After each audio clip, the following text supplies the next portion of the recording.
Cerebral palsy. Yung ugat sa utak, nadaluyan ng hangin, nagbara.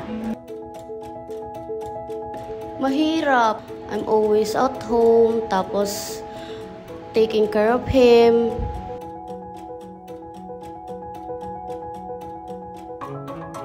Pag hindi ka nagtrabaho, wala kang kakainin.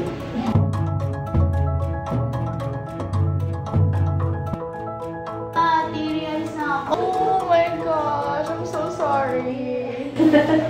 Ano po yung pangalan mo? I'm Chazel Ann Gabane. I'm 35 years old. I have 4 kids, 1 girl, 3 boys. How old were you when you had James, sir? 19 or 20? Did you finish education? 4th year high school.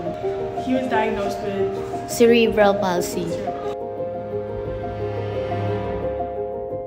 1 month lang siya. Tapos, sa iskinita kami, like one person who can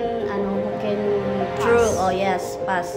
Nakaganto siya eh. Ganyan. Tapos, nung dumaan siya, tumakbo yung bata, nauntog siya. Ang skinhead niya, malambot, na humiwalay sa skull. Yeah. Tapos, deform na yung skull niya. No. Kay James sobrang tutok ako. Sobrang talaga ako, hands-on. Sa napaka-murang edad na nagkaroon siya ng ganong sakit, sobrang nakakalungkot. Gusto ko lang sanang makapagtapos sila ng pag-aaral para mailayo sila dito sa lugar namin. Kasi sobrang toxic na dito sa lugar namin. Maraming addict, maraming basagulero, lahat nandito, yung bad influence, lahat. Hello.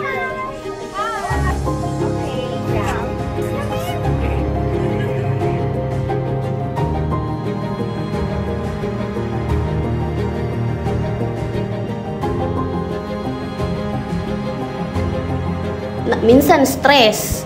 Kasi na ako sa kanya eh. Bakit umiiyak ka? Ano bang problema sa'yo? Depressed, stress, postpartum, ganun, lahat, halo-halo na. Nasira kasi yung wheelchair niya. Yes. Kasi meron dyan, wheelchair, di naman pwede sa kanya yun kasi di siya marunong umupo eh. Nakahiga lang siya eh. Kasi meron na siyang sa likod, scoliosis.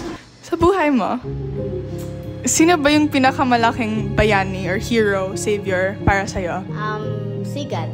Kasi siya lang yung nakakausap ko, nakakaintindi. Tsaka, siya yung lagi nalalapitan ng lahat pag may problema ka.